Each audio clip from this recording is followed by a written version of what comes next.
juga Pak. Ya. Ya, suara saya kedengaran dengan jelas, Pak Enos, Pak Carlos. Oke, terima kasih. Kedengaran, Pak. Selamat malam, Bapak Ibu yang dikasih Tuhan Yesus Kristus. Kepada rekan-rekan yang ada di tempat ini, ya, Pak Enos, Pak Daniel, Ibu Esther, Dr. Jenny, selamat malam. Kepada juga teman-teman yang ada di Zoom, di berbagai kota juga selamat malam. Kita akan memulai modul 10 perintah Allah untuk pertemuan yang kedua. Nanti minta Pak Enes untuk share screen-nya, bisa share screen untuk materi kita. Mari kita berdoa bersama-sama kepada Tuhan. Bapa di dalam surga, kami mengucap syukur kepada Engkau, dimanapun kami berada, kami berkumpul bersama-sama, baik secara onsite maupun secara online. Kami akan memulai pelatihan atau pembelajaran 10 perintah Allah bagian kedua.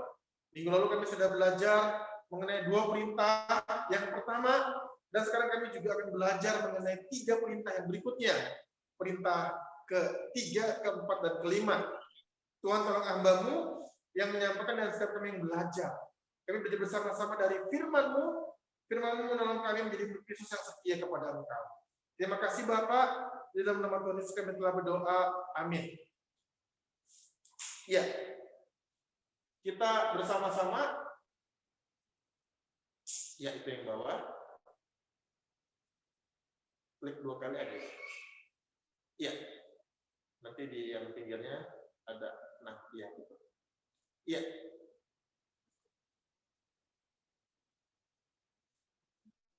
Iya, terima kasih kepada Pak Enos. Bapak Ibu dikasih Tuhan Yesus Kristus, kita belajar mengenai 10 perintah Allah bagian kedua. Ya, kemarin kita sudah belajar mengenai jangan ada Allah lain. Perintah pertama, yang kedua, jangan membuat bagimu patung berhala.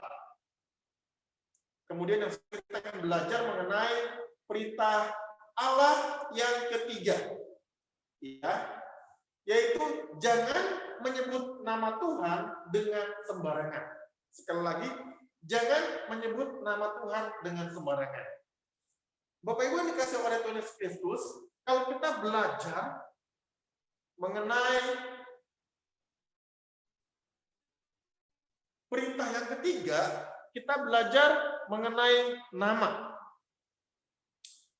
Yaitu kalau kita belajar mengenai nama, di balik nama ada yang namanya substansi dan realitas. Tahun 1905 ada seorang bernama Hans Wilsdorf. Ini orangnya bernama Hans Wilsdorf. Dia membuat jam tangan Rolex. Ya, dia membuat jam tangan Rolex.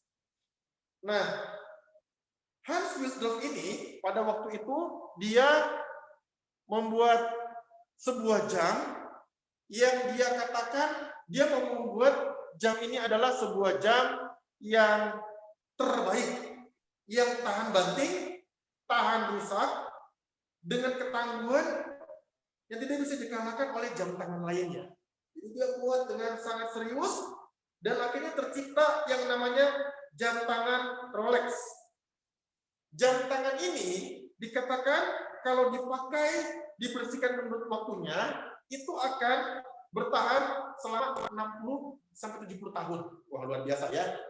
Nah, kemudian ketika dia membuat jam ini, dia menjual di seluruh dunia, jam ini kemudian mulai terkenal. Namanya pelan-pelan naik dibanding jam-jam tangan merek lainnya. Casio, Alba, dan seterusnya. Dulu-dulu pernah ada namanya G-Shock, dan seterusnya. Nah, kemudian pada tahun 1927 ada seorang perenang bernama Mercedes Glaze. Dia memakai jam tangan Rolex ini berenang dari Perancis ke Inggris.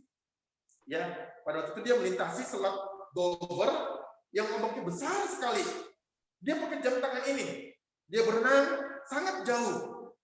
Setelah sampai di pantai, dia ke darat. Dia melihat jam tangannya tidak ada embun sama sekali di dalam kaca jam tangan itu. Tidak ada juga satu tetes air yang masuk. Ya, maka mulai saat itu nama Rolex menjadi terkenal luar biasa. Nah, berikutnya adalah ada seorang bernama Sir Edmund Hillary, seorang pendaki dia memakai jam tangan Rolex naik ke Gunung Everest setinggi 8.892 meter pada tahun 1993. Nah, sampai tempat yang tinggi itu di mana mungkin sangat kurang oksigen, mungkin suasana pun ada tekanan dalam ketinggian tertentu, jam tangan ini tetap berjalan dengan baik. Dan dia di puncak itu memfoto dirinya dan juga ada bendera, dan kemudian dia memakai bendera tempat dia mempunyai tempat tinggal itu di Selandia Baru. Nah, setelah naik ke atas Gunung Everest, dia turun ke bawah lagi ke dasar, kemudian dia mengecek jamnya isu. Jamnya pun tetap berjalan dengan baik, yaitu jam Rolex. Dan kemudian tidak ada kerusakan sama sekali. Maka mulai hari itu setelah peristiwa-peristiwa tadi ada yang berenang, ada yang naik ke puncak gunung, jam tangan Rolex itu mulai terkenal di dunia. Dan kita bisa melihat bahwa jam tangan Rolex harganya mahal, tapi sangat berkualitas. Nah, ini adalah sebuah ilustrasi Bapak Ibu kasih bahwa di balik nama itu ada yang namanya fakta, keunggulan, kesuksesan, dan jaminan mutu. Demikian juga dengan nama Allah. Di balik nama Allah, Yesus berkata bahwa setiap orang, bukan setiap orang yang berseru kepada Tuhan, Tuhan akan masuk ke dalam kerajaan surga. Melainkan dia yang melakukan kehendak Bapakku yang di surga. Boleh diklik Pak Enos, terima kasih.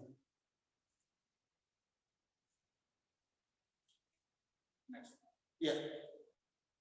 Diklik dari laptopnya boleh. Diklik.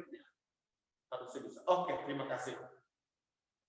Di sini Yesus berkata, bukan setiap orang yang memanggilku Tuhan, Tuhan akan masuk ke dalam kerajaan surga. Melainkan dia yang melakukan kehendak Bapakku yang di surga. Ya. Nah, kemudian ketika ada orang yang berseru kepada nama Tuhan, dia mengatakan, demi Tuhan aku melakukan mujizat. Demi Tuhan aku melakukan nubuat dan seterusnya. Demi nama Tuhan, kata orang-orang pada akhir zaman. Pada sejudul ketiga mengatakan bahwa pada waktu itulah aku akan berterus terang kepada mereka dan berkata, tidak pernah mengenal kamu, menyala daripadaku, kamu sekalian membuat kejahatan.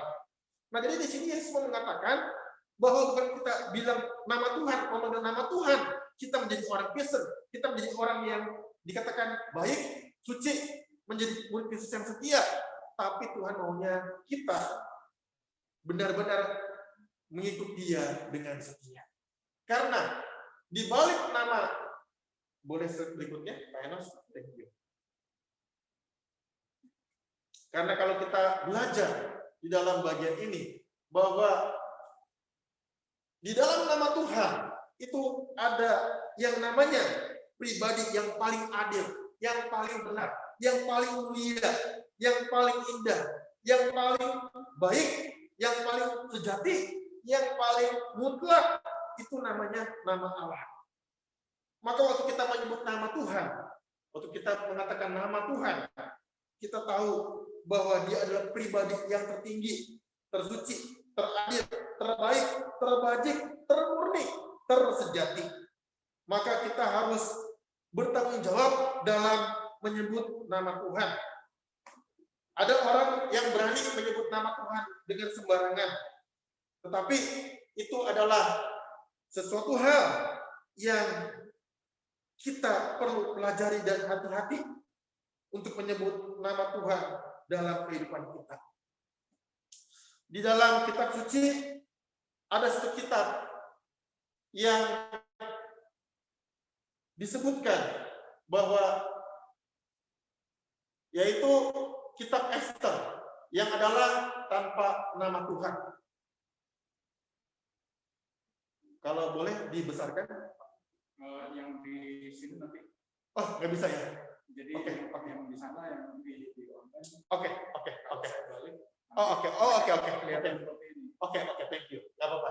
Ya, nah jadi kita bisa melihat Bapak Ibu yang dikasih Tuhan Yesus bahwa dalam satu kitab di Alkitab kitab Ester namanya, di situ tidak pernah disebutkan nama Tuhan, nama Yehova, nama Allah, nama pencipta, nama penebus, nggak ada. Tetapi kita bisa belajar bahwa waktu kita baca kitab Ester, walaupun tidak pernah disebut nama Tuhan satu kali pun, kita bisa melihat bagaimana tangan Tuhan menyelamatkan akan Ratu Ester ini.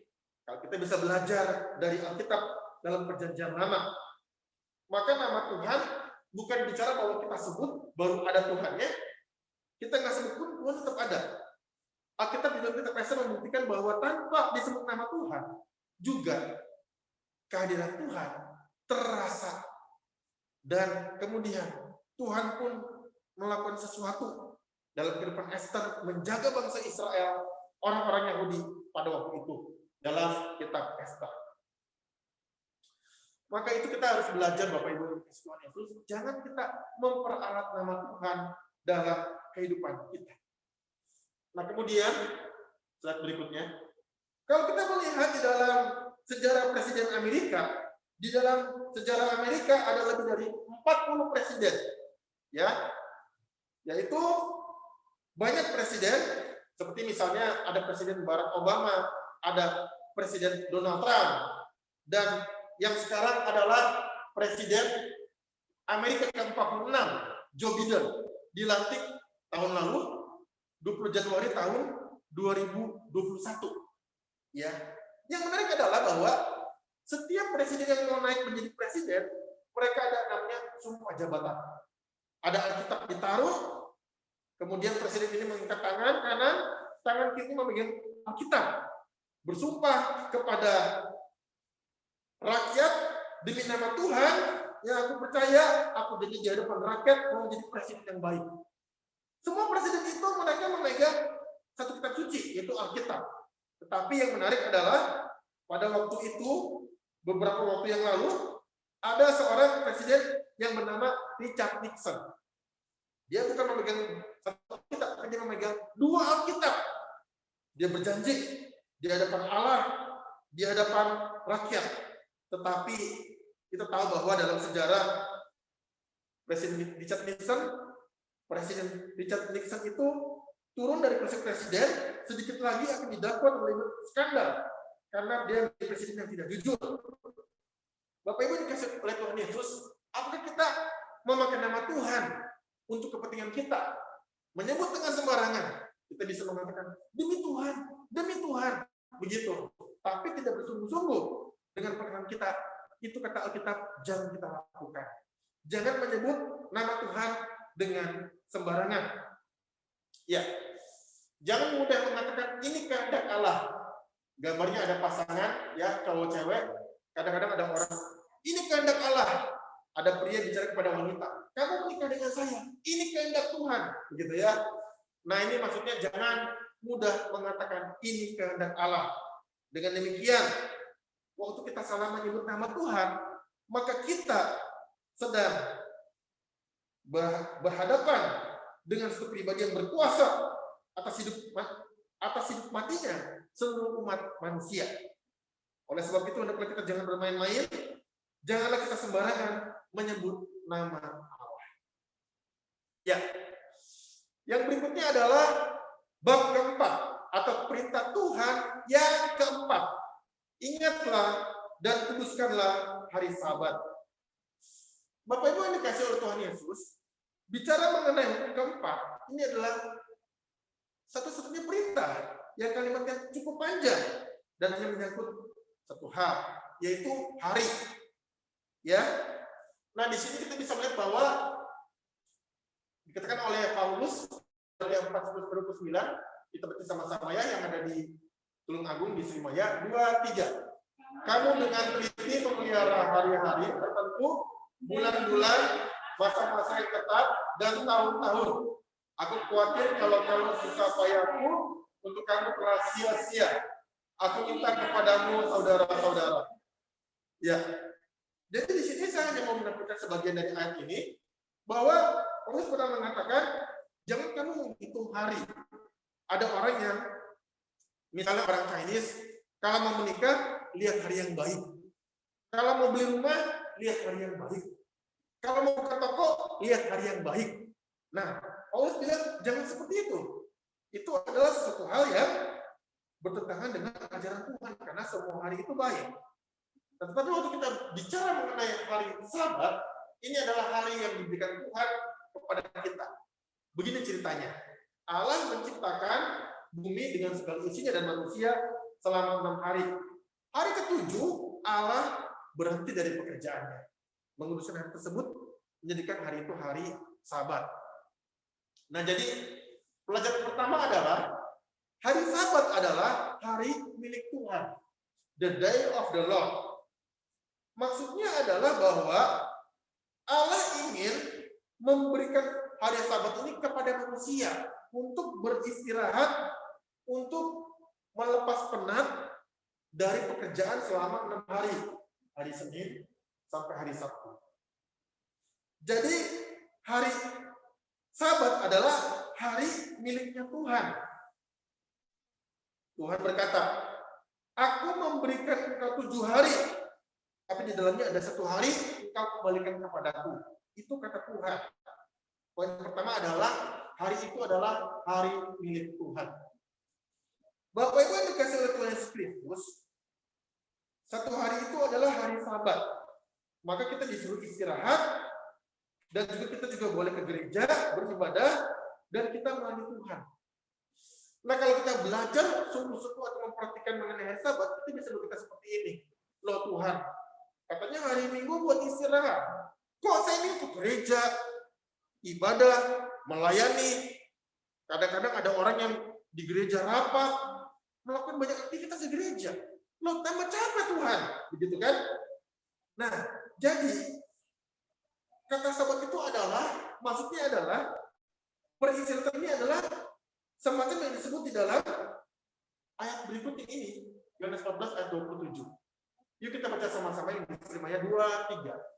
Damai sejahtera kutinggalkan bagimu, damai sejahtera kuberikan kepadamu, dan apa yang kuberikan tidak seperti yang diberikan oleh dunia kepadamu. Janganlah gelisah dan gentar hatimu. Jadi maksudnya Sabat itu adalah bahwa kita sebagai orang-orang percaya, kita itu diberikan kesempatan untuk kita beristirahat dalam damai Tuhan. Jadi maksudnya adalah bukan masalah kita bekerja untuk gereja, melayani, menggunakan waktu, tapi kita itu mempergunakan hari Sabat itu untuk mendapatkan damai dari Tuhan, mendapatkan perhatian. Jadi Sabat ini adalah bagaimana kita mengalami hidup di dalam damai Tuhan, bersukacita di dalam Tuhan. Maka kita punya sejahtera di dalam Tuhan. Ya. Jadi ketika kita kerja 6 hari dan kita berhenti 1 hari, berarti itu adalah maksudnya hubungan kita dengan Tuhan ini dibangun di hari Minggu. Makanya Bapak Ibu bisa lihat kalau ada orang hari Minggu ke gereja melayani, walaupun capek, tapi dia ada damai, ada sukacita, ada ketenangan, ada membangun hubungan yang intim dengan Tuhan. Ini yang disebut dengan hari Sabat. Ya, sungguh bersyukur kepada Tuhan waktu kita mengenal dan mengerti konsep firman Tuhan yang sebenarnya, yang sesungguhnya kita akan merasa sukacita. Walaupun kita melayani Tuhan di dalam hari Minggu, tapi kita pun ada damai karena Tuhan beserta dengan kita. Ini adalah konsep mengenai hari Sabat sesuai yang Alkitab ajarkan kepada kita. Ya, nah berikutnya adalah 7 pengertian Sabat di dalam Alkitab. Ya, mari kita perhatikan. Pertama, hari Sabat itu adalah dari Tuhan Allah. Jadi Tuhan Allah yang mempunyai hari Sabat, walaupun Dia beri kepada kita. Jadi kita nggak bisa bilang konsepnya menurut kita mau, menurut Tuhan yang mau. Kita nggak bisa ikut campur tangan, ikut campur di dalam Sabat atau hari Sabat itu diberikan oleh Tuhan kepada kita. Berikutnya adalah hari Sabat belum jelas masa Adam sampai Musa. Nah ini menarik Bapak Ibu. Waktu kita sungguh-sungguh belajar mengenai hari Sabat, waktu Tuhan, Kejadian pasal 1 penciptaan, Allah ada hari Sabat, tapi dari masa Adam sampai Musa belum pernah dibahas, belum pernah dipraktekkan mengenai Sabat.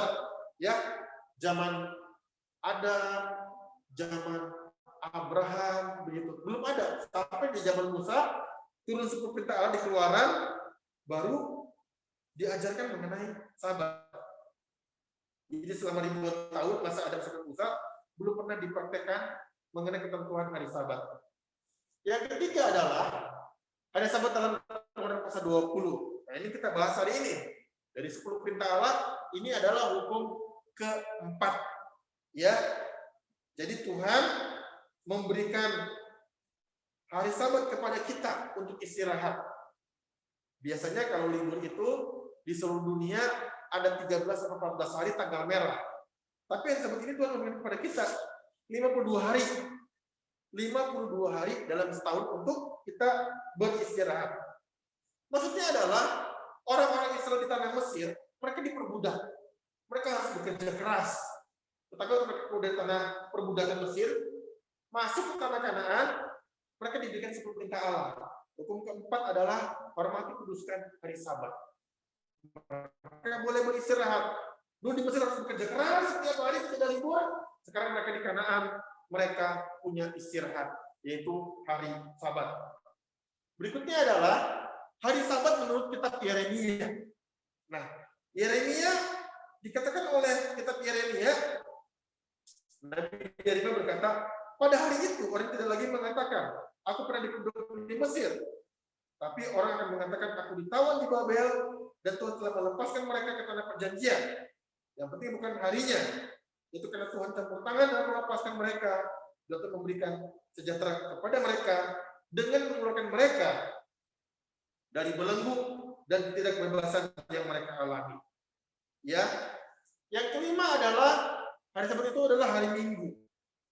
Bapak Ibu yang dikasih oleh Tuhan Yesus, bicara mengenai hari Sabat, itu kita tahu bahwa Tuhan Yesus bangkit pada hari Minggu. Maka orang Kristen berbakti di hari Minggu. Tetapi orang Advent, mereka bilang di bawah pengaruh pemimpin Advent, Ellen G. White, yang menulis buku The Great Controversy, yang mendirikan gereja Advent hari ke-7, mereka bilang itu hari Sabtu, jangan hari Minggu. Itu kata mereka. Ya, tetapi hari Sabat orang Yahudi adalah hari Sabtu. Sedangkan kebaktian orang Kristen adalah hari Minggu. Nah, di sini kita bisa melihat bahwa sesungguhnya kita memakai konsep mengenai hari pertama, hari kebangkitan Tuhan Yesus. Disitulah kita memakai hari itu untuk beribadah kepada Tuhan. Ya, maka hari Minggu itu adalah hari pertama. Hari ke-7 adalah hari Sabtu. Nah, jadi di sini kita bisa belajar bahwa kenapa kita ibadah hari Minggu? Kenapa hari Minggu? Karena Tuhan Yesus bangkit di hari Minggu. Hari Minggu, hari pertama, pagi-pagi benar. Tuhan Yesus datang ke kuburan mencari Tuhan Yesus. Ternyata Tuhan Yesus sudah bangkit. Malaikat berkata, kenapa engkau mencari yang hidup di tengah-tengah orang yang mati? Jadi Yesus itu bangkit pada hari Minggu. Dia telah melepaskan manusia dari dosa dan kuasa maut. Sehingga kita semua kebaktian di hari Minggu. Hari Minggu adalah hari kebangkitan Kristus, suatu fase yang baru, suatu era yang baru, di mana kita sudah bisa mengalahkan dosa, seperti Yesus yang mengalahkan kuasa maut. Dan kita mendapatkan pendamaian daripada Tuhan. Ya. Berikutnya adalah hari Sabat adalah peristirahatan. Bapak Ibu yang dikasih oleh Tuhan Yesus, waktu kita bicara mengenai hari Sabat adalah hari peristirahatan, maka itu adalah satu waktu di mana kita boleh mendapatkan peristirahatan. Orang-orang Israel di zaman dulu diperbudak di Mesir, mereka setiap hari bekerja nggak bisa istirahat. Sekarang mereka dibebaskan, mereka boleh mendapatkan istirahat. Maka Yesus berkata, Ketika dia bangkit, pertama kali dia bilang apa? Dia bilang, sejahteralah kamu.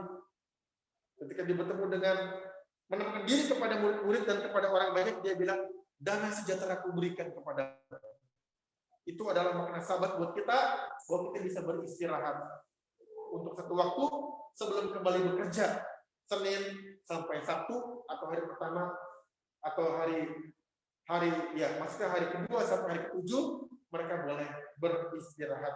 Kita boleh beristirahat. Yang terakhir adalah makna Sabat dari Yesus Kristus. Menarik ketika Tuhan Yesus itu dengan murid-muridnya, mereka berjalan dan murid-muridnya lapar di ladang gandum, murid-muridnya mau memetik bulir gandum dari ladang gandum dan memakannya pada hari Sabat. Nah, waktu mereka memakan, orang-orang Farisi dan orang bilang seperti ini, kok mereka makan, melakukan aktivitas di hari Sabat? Yesus berkata, bukankah kamu tahu bahwa Daud mengambil makanan, ya, roti dari Bait Allah pada waktu itu? Jadi Yesus mengatakan bahwa manusia itu bukan oleh hari Sabat, ya, tetapi hari Sabat itu untuk manusia, bukan manusia untuk hari Sabat. Maksudnya apa? Kita itu boleh melakukan sesuatu yang kita lakukan kalau kita setelah kita beribadah Tuhan hari Minggu, kita boleh nggak beraktivitas bekerja? Boleh. Jadi bukan patokannya itu saklek atau harus dikerjakan sebagai hukum Taurat. Pada zaman itu kita melihat bahwa orang-orang Farisi mereka melakukan hukum itu seperti harus melakukannya tanpa peduli apapun. Mereka melakukannya dengan tidak berperi kemanusiaan, tanda kutip. Seperti misalnya ketika Yesus menyembuhkan orang pada hari Sabat, mereka bilang, wah ini berdosa, Tuhan Yesus. Yesus berkata, anak manusia adalah Tuhan atas hari Sabat. Karena anak manusia adalah Tuhan atas hari Sabat, dan kemudian Yesus juga melakukan sesuatu dengan mempunyai pemikiran yang baik kepada sebuah hukum yang ada. Dengan kata lain, kita bisa mengatakan juga bahwa kita bisa menerapkan mengenai konsep Sabat adalah sebuah waktu untuk kita bergaul dengan Tuhan, sebuah waktu untuk kita boleh mendapatkan damai sejahtera dari Tuhan, perhentian dari Tuhan, dan kita pun masih bisa melakukan aktivitas lain jikalau itu kita perlu untuk melakukannya. Karena Tuhan Yesus mengatakan, kita ini manusia ini bisa mempergunakan hari Sabat sesuai dengan apa yang Alkitab ajarkan kepada setiap kita. Jadi poinnya adalah hari Sabat itu bukan seperti hukum yang saklek yang mengikat kita, yang membuat kita tidak bisa melakukan hal-hal tertentu di dalam kehidupan kita. Tapi poinnya adalah kita bisa beristirahat. Kita bisa membangun hubungan dengan Tuhan lebih intens di dalam hari Sabat itu. Kiranya pembelajaran ini memberi kepada kita pengertian yang benar mengenai hari Sabat. Bab kelima kita bahas hari ini, ya, yang terakhir. Hari Sabat masih ada sedikit lagi. Yesus dan hari Sabat, Dia adalah pencipta, ya. Jadi kita bisa belajar di dalam hal ini adalah waktu untuk beristirahat dan beribadah, memelihara, satu waktu untuk kenikmatan, penebus, satu waktu untuk penyembuhan di dalam kehidupan kita. Oke, hukum kelima, kita mulai belajar relasi manusia dengan sesamanya. Tadi hukum pertama, kedua, ketiga, keempat adalah relasi manusia dengan Tuhan, yaitu vertikal. Kemudian yang hukum kelima sampai hukum ke-10 ada 6 hukum berkaitan dengan manusia dengan sesamanya, yaitu relasi secara horizontal. Hukum kelima kita bahas hari ini, bab kelima yang terakhir di hari ini. Hormatilah ayahmu dan ibumu. Ya, kita sudah belajar mengenai hukum bagaimana manusia berrelasi dengan Tuhan. Yang sama adalah bagaimana kita berrelasi dengan orang yang lebih tua dari kita. Bicara mengenai hormati ayah dan ibu, kita tahu bahwa ini adalah hukum yang penting dalam kehidupan umat manusia. Itulah sebabnya perintah ini diberikan kepada manusia. Kalau tidak ada seorang pria dan tidak ada seorang wanita, tidak ada keturunan. Maka dengan konsep ini kita bisa melihat bahwa Tuhan menentang homoseks, Tuhan menentang lesbian, Tuhan menentang LGBT karena melanggar hukum ini. Ya, pria yang menikah dengan pria tidak mungkin bisa punya anak bagaimanapun caranya. Secara biologis. Wanita menikah dengan wanita tidak bisa punya anak juga secara biologis. Maka ketika ada pria dengan wanita menikah, mereka punya anak secara biologis, inilah yang dinamakan ayah dan ibu. Ya, Bapak Ibu dikasih Tuhan Yesus, bicara mengenai ayah dan ibu, kita melihat bahwa ada perbedaan antara ayah dengan ibu. Ya, maka ayah itu dan ibu itu mereka berdua adalah orang tua sebagai wakil Allah kepada manusia. Tuhan ciptakan pria dengan wanita berbeda. Pria punya wibawa, wanita punya kelembutan. Pria harus memiliki kejantanan, wibawa, keberanian, ketegasan, dan sifat adil. Wanita itu memiliki kelembutan, kasih, kesabaran, konsistensi, pelayanan, dan semangat yang mau mengerti. Maka dua pribadi ini, ayah dan ibu, menjadi orang tua bagi anak, dan mereka mewakili sifat-sifat Allah dalam sebagai wakil Tuhan bagi anak-anak. Oke, nah kalau kita melihat perbedaan antara ayah dan ibu, menarik ya. Misalnya, kalau misalnya contoh ini sebuah ilustrasi ya, jadi ayah dan ibu. Kalau misalnya ngomong mau pergi, ibu bilang apa? Ya, pakai topi kamu, buang sampahnya, jangan lupa jemput tantemu, beli beberapa roti ketika kamu pulang, dan jangan pulang terlalu lama. Wah banyak ya, kalau ibu ngomong itu panjang. Kalau mau pergi sama ayah bilang, Pak mau pergi, oke, gitu ya. Nah ini cerita ya, sebagai contoh ya. Kemudian ini misalnya ibu kalau naik perosotan turunnya begini sama-sama, ayah ditinggalin anaknya ya. Ini hanya sebuah contoh. Ibu kalau belanja anaknya begini. Kalau papanya itu mungkin barangnya ke anaknya ya, yang nggak tahu mungkin seperti itu ya. Nah ini sebuah intermezzo bagi setiap kita. Nah, waktu bicara mengerti ayah dan ibu, mari kita melihat di dalam Alkitab. Kita baca sama-sama ayat ini kalau kita baca ya. Keluaran 12, 2, 3. Hormatilah ayahmu dan ibumu, supaya lanjut umurmu di tanah yang diberikan Tuhan Allahmu kepadamu. Ya, Efesus 6 ayat 1-4. Kita baca bersama-sama 2, 3. Hai anak-anak, taatilah orang tuamu di dalam Tuhan, karena haruslah demikian. Hormatilah ayahmu dan ibumu. Ini adalah satu perintah yang penting, seperti yang nyata dari janji ini, supaya kamu berbahagia dan panjang umurmu di bumi. Dan kamu bapak-bapak, janganlah bangkitkan amarah di dalam hati anak-anakmu, tapi didiklah mereka di dalam ajaran dan nasihat Tuhan. Nah, Bapak Ibu, untuk kasih Tuhan Yesus, yang menarik adalah ini dikatakan oleh firman Tuhan. Kalau ayah ibu itu bertanggung jawab, mereka baik, mereka setia, hidupnya benar, baru kamu hormati. Enggak. Jadi kalau ayah kita katakanlah kurang baik, ibu kita misalnya orang yang suka pemarah, tetap kita harus menguati orang tua kita. Kadang-kadang dalam hidup ini memang tidak adil ya Bapak Ibu yang dikasih Tuhan Yesus. Kadang-kadang ada orang tua yang tidak beres. Ada ayah misalnya suka merokok, suka mabuk, suka berjudi, suka marah-marah, hidupnya tidak dijadikan contoh, bahkan patut dihina mungkin. Tetapi ada anak yang mungkin lebih baik. Ada anak yang taat kepada firman Tuhan. Tapi firman Tuhan berkata, hormatilah ayahmu dan ibumu, bagaimanapun keadaan mereka. Biar bagaimanapun, kita nggak bisa ada kalau nggak ada ayah dan kalau tidak ada ibu. Nah ini adalah sebuah ajaran firman Tuhan yang kita perlu benar-benar pelajari dan pahami. Sehingga dikatakan oleh firman Tuhan, lanjut umurmu di tanah yang diberikan Tuhan Allahmu kepadamu. syarat kita punya kehidupan yang baik adalah kita menghormati ayah kita dan ibu kita. Bapak Ibu dikasih Tuhan Yesus Kristus.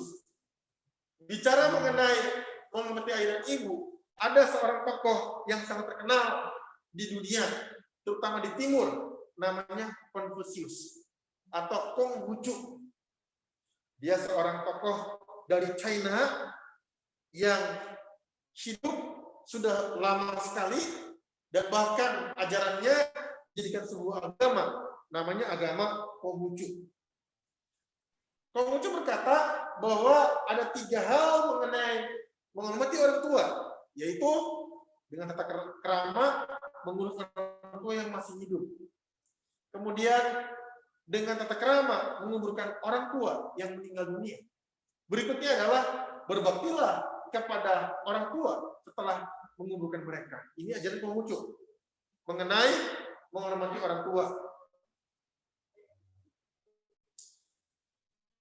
Tetapi sama mengatakan kepada kita sekalian, apa yang Alkitab ajarkan kepada kita adalah, ini kata Alkitab yang kita pelajari.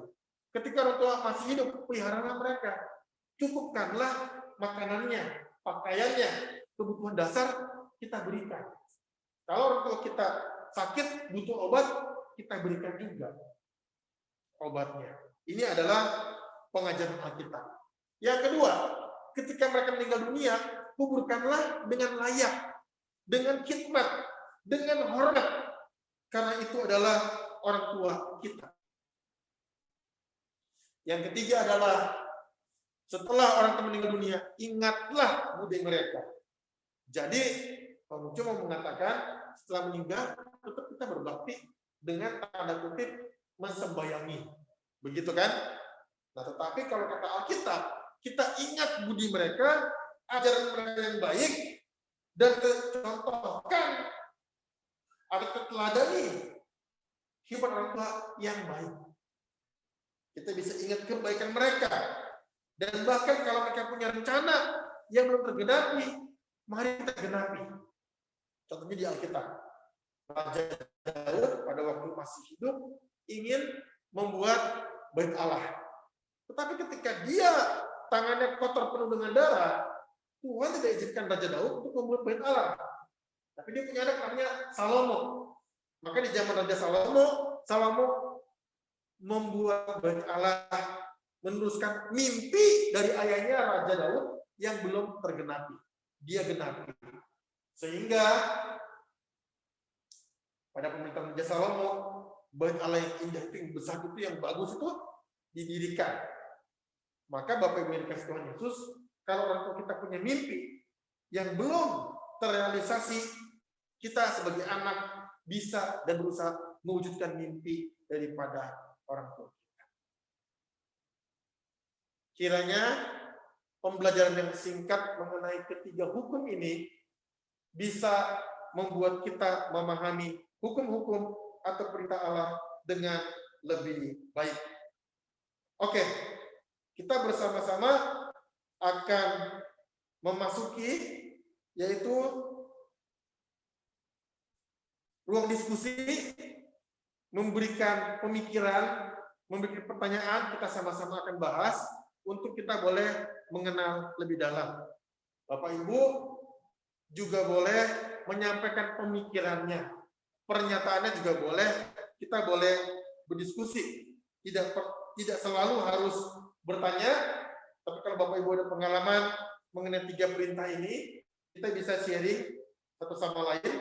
Kita masih punya waktu kira-kira 10 menit atau 15 menit juga masih boleh. Ya, terima kasih. Bisa juga oleh Pak Enos di slideshow-nya di end kan, dan kita akan mencoba berinteraksi dengan Bapak Ibu yang ada di Srimaya maupun juga dengan rekan-rekan yang ada di Zoom. Ya, pertanyaan di Zoom boleh diketik di kolom chat atau kemudian juga boleh langsung bertanya, nanti Pak Enos bisa dengar pakai headphone dan juga bisa men-sharingkan kepada setiap kita. Oke, terima kasih. Oh ya, ini ada Ibu Eni ya. Iya. Malam Pak Anton. Atau dibuka itu bisa nggak? Ada suaranya nggak ya? Iya. Oke, silakan. Malam Pak Anton. Ya, malam. Ya, saya mau tanya, kan sering di masyarakat ya, bahkan sampai saat ini pun sering menyebutkan bahwa oh my God itu apakah melanggar dari bab 3 ya Pak?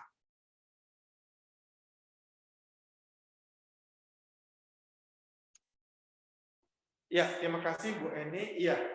Nah, Bapak Ibu yang kasih Tuhan, menarik sekali pertanyaannya dan memang umum ya. Seringkali ada orang yang oh my God gitu ya. Oh Tuhanku begitu ya.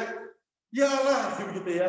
Kadang-kadang orang ketika ngomong itu mungkin karena tidak sengaja keceplosan atau mungkin yang namanya itu latah ya. Ada perempuan lagi, teman saya lebih lucu lagi, dia tepuk kucing begitu ya. Ada yang seperti itu. Nah, jadi ini adalah benar tadi kata Bu Eni, maksudnya bahwa ini melanggar hukum yang tadi, yaitu jangan menyebut nama Tuhan Allah dengan sembarangan. Jadi menyebut nama Tuhan, kita harus hati-hati. Jadi bukan karena kita bilang, oh itu latah, oh itu orang nggak sengaja. Sebenarnya kita bisa juga berhati-hati saat berbicara. Kita bisa mengendalikan perkataan kita, karena kita mempunyai otak yang memikirkan, kecuali kalau orang tersebut misalnya ada gangguan secara otak dan lain sebagainya. Nah, jadi kita bisa menyebutkan hal yang lain kalau kita kaget, tetapi bukan dengan menyebut nama Tuhan.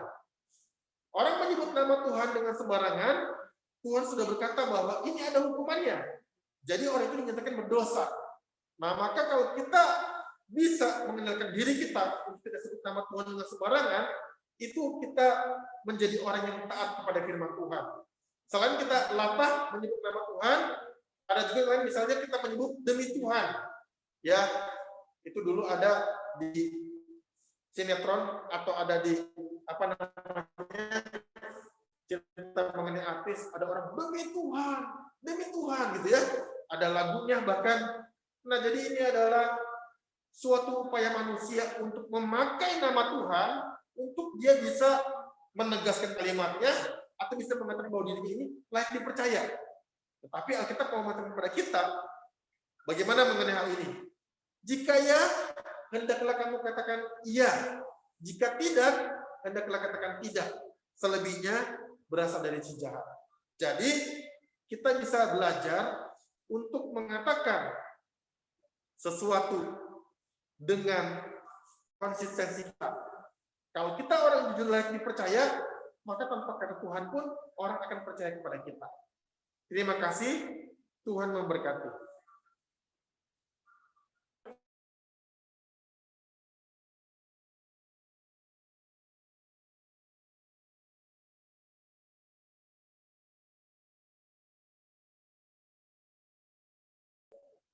Boleh dicolokin, takutnya nanti jadi ada ini, sorry ya. Jadi supaya tidak ada feedback. Iya, Ibu Esa juga mengatakan tadi mengenai kalau kita kaget sebut nama Yesus atau ada orang menyebut kata-kata Tuhan, tentu saja tidak boleh. Ya, kadang-kadang seperti ada satu orang komedian pernah ini stand-up komedi ya, pernah cerita, dari Yesus begitu kan ya. Seringkali orang menggunakan nama Tuhan, nama Yesus, nama Allah untuk berusaha membuat dia enggak takut, enggak kaget. Nah, ini namanya tanda kutip mempermainkan nama Tuhan. Ya. Kecuali kalau kita sedang, ini yang saya coba pikirkan, kalau kita mengusir setan, kita melupakan nama Tuhan. Itu pun konteksnya adalah mengusir setan. Karena kita boleh, demi nama Tuhan Yesus, pergilah kamu setan. Boleh. Itu konteksnya mengusir setan. Tapi kalau kita konteksnya kaget, konteksnya kita terkejut, konteksnya kita ingin latah, itu bukan konteks di dalam mengusir setan. Terima kasih, Tuhan memberkati.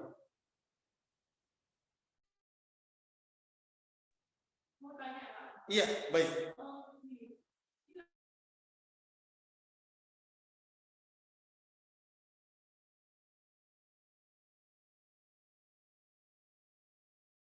Di sini ada pertanyaan Bapak Ibu yang di Zoom. Dr. Gigi Helena mengatakan, apa dasar daripada orang Advent untuk membuat hari ke-7 itu adalah hari Sabtu? Nah, jadi mereka memang memakai penanggalan Yahudi. Pada zaman dahulu, orang Yahudi itu mengatakan bahwa itu adalah hari ke-7 adalah hari Sabtu. Karena mereka menghitungnya adalah dari hari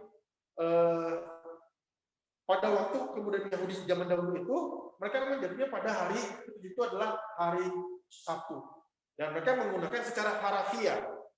Ketika mereka menggunakan hal tersebut, mereka pakai tersebut dipakai sampai ke zaman sekarang. Kemudian Advent juga ada banyak sekali pengajaran-pengajaran, seperti misalnya dia tidak boleh makan daging berkuku belah, seperti babi dan seterusnya. Banyak sekali pengajaran-pengajaran tersebut yang tidak sesuai dengan pengajaran Alkitab. Kalau kita memakai hari Minggu tadi, karena ya seperti hari Minggu, ya kita memakai untuk beribadah di hari kebangkitan Yesus.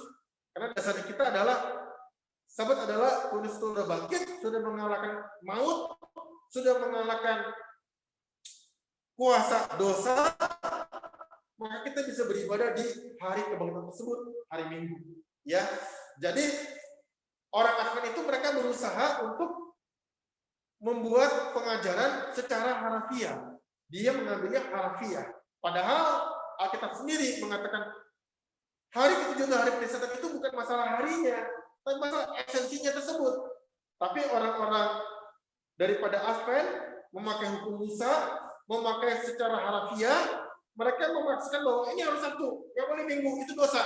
Nah, padahal kita melihat bahwa tadi kita belajar hari Sabat adalah bicara mengenai esensinya, mengenai hari ke-7 itu maksudnya hari yang terkasih kepada kita.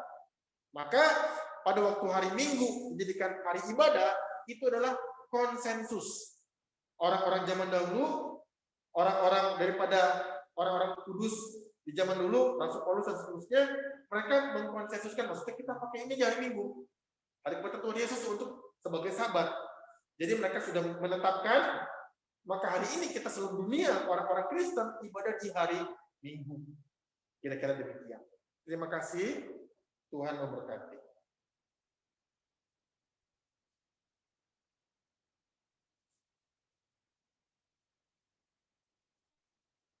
Iya.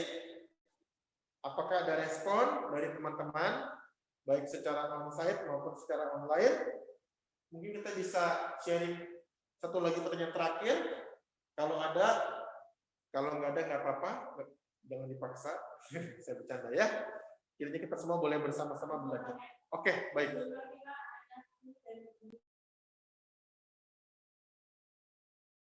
Oke, iya. Iya, oke, iya. Iya, jadi ada pertanyaan di sini secara onsite, yaitu apakah kita juga menghargai, menghormati ayah dan ibu tiri, dan apakah juga orang yang lebih tua? Oke, kita bahas satu-satu. Konsep mengenai menghormati ayah dan ibumu, ketika kita punya ayah dan ibu, tentu ada juga orang-orang yang punya ayah dan ibu tiri. Mungkin misalnya bapak dan ibu menikah punya anak, istrinya meninggal dunia, dan ayahnya menikah lagi. Otomatis anak yang sudah ada ini punya ibu tiri. Nah, waktu kita menghormati ayah dan ibu kita adalah mereka yang membesarkan kita. Mereka yang memelihara kita. Mereka yang jadi wakil Tuhan di bumi. Ini prinsipnya. Jadi kalau kita punya ayah dan ibu tiri, juga sama. Perlakukanlah mereka dengan hormat, dengan baik, dengan sopan. Itu prinsip daripada Alkitab. Sehingga kita pun, kalau punya ayah tiri ataupun ibu tiri, kita juga bisa menghargai mereka. Karena mereka pun juga pasti punya andil untuk menjadi wakil Tuhan di bumi, untuk memelihara kita, untuk merawat dan membesarkan kita. Oke. Nah, ini yang Ibu Esther katakan atau pertanyakan mengenai apakah kita juga hormati orang lain yang lebih tua? Jawabannya iya. Karena waktu Tuhan menciptakan hukum yang kelima ini mengenai menghormati orang tua kita, Tuhan menciptakan tatanan dasar dari pemerintahan. Ketika ada orang menghormati orang tua dia, dia belajar juga dalam kemasyarakatan, dia menghormati orang yang lebih tua dari dia. Jadi ini adalah namanya implikasi. Kita hormati orang tua kita, ayah dan ibu kita belajar tunduk kepada orang yang lebih tua dari kita. Dalam hal ini mereka yang merawat kita. Tapi juga kan kita bisa bertemu dengan orang-orang yang lebih tua dari kita. Tetangga kita, sahabat kita, om dan tante kita, guru kita yang lebih tua, dan seterusnya. Jadi ketika Tuhan kasih konsep mengenai pengajaran menghormati ayah dan ibu kita, Tuhan juga mengajar kita untuk menghormati orang-orang lain yang lebih tua dari kita. Dengan demikian, firman Tuhan ini berguna bagi keluarga kita dan juga bagi tatanan budaya masyarakat di dalam konteks kita hidup berbangsa bernegara ataupun bagaimana kita hidup dalam komunitas kita, baik di tempat studi, di lingkungan masyarakat, di tempat kerja, dan secara umum lingkungan pergaulan kita. Kita belajar untuk menghormati yang lebih tua, untuk menghargai mereka yang lebih tua, untuk tunduk kepada mereka yang lebih tua. Di dalam itu kita belajar mengasihi orang-orang di sekitar kita yang lebih tua juga. Terima kasih, Tuhan berkati.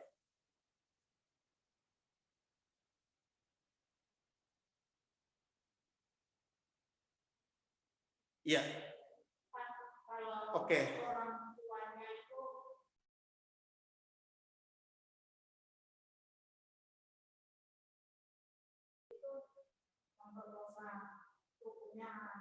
Gitu ya, banyak yang nggak benar gitu loh.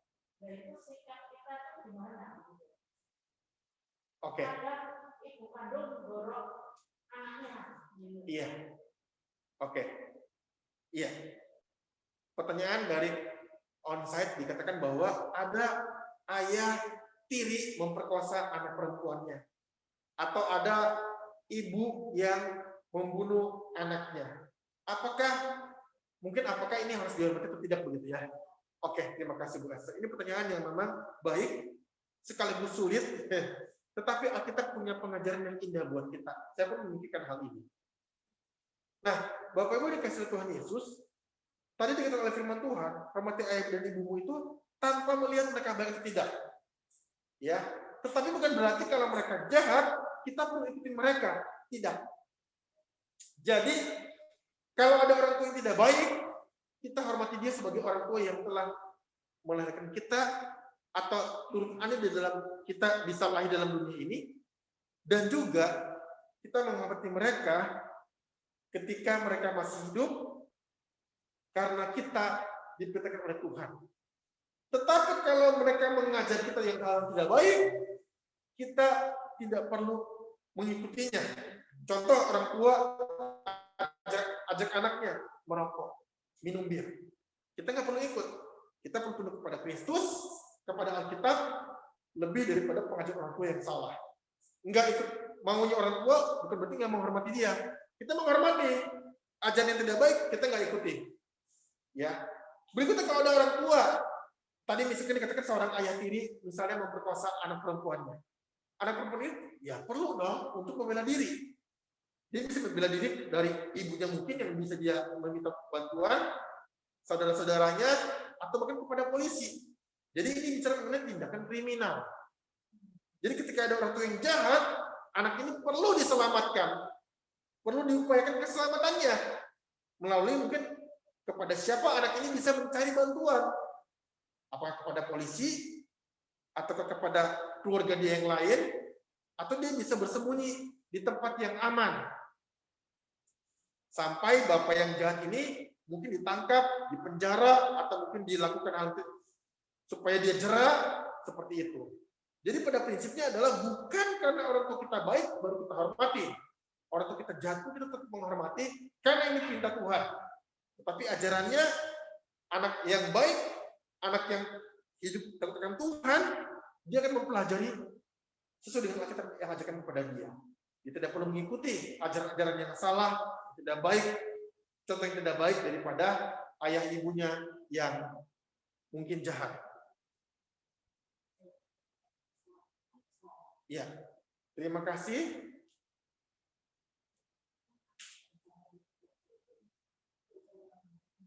Iya. Oke. Kalau tidak ada pertanyaan lagi, kita akan mengakhiri kelas ini. Kita akan bertemu kembali minggu depan untuk pembelajaran Alkitab perintah yang berikutnya sampai kita selesai pada pertemuan yang keempat. Ya, doa penutup kita dengan kasih Pak Enos berdoa bagi kita bersama-sama.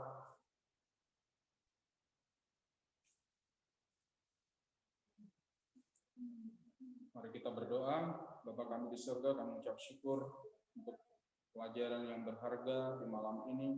Kami boleh belajar lagi Tuhan dari firman-Mu mengenai 10 perintah Allah, dan kami mau Tuhan hidup di dalamnya, mengimaninya, dan menjalankannya dalam kehidupan kami sehari-hari.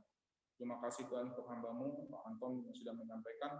Tuhan berkati, dan untuk berikutnya lagi dalam pertemuan selanjutnya kami juga rindu semakin diberkati. Terima kasih Tuhan, kami mengakhiri pertemuan kami ini hanya di dalam nama Tuhan Yesus kami sudah berdoa. Amin. Amin.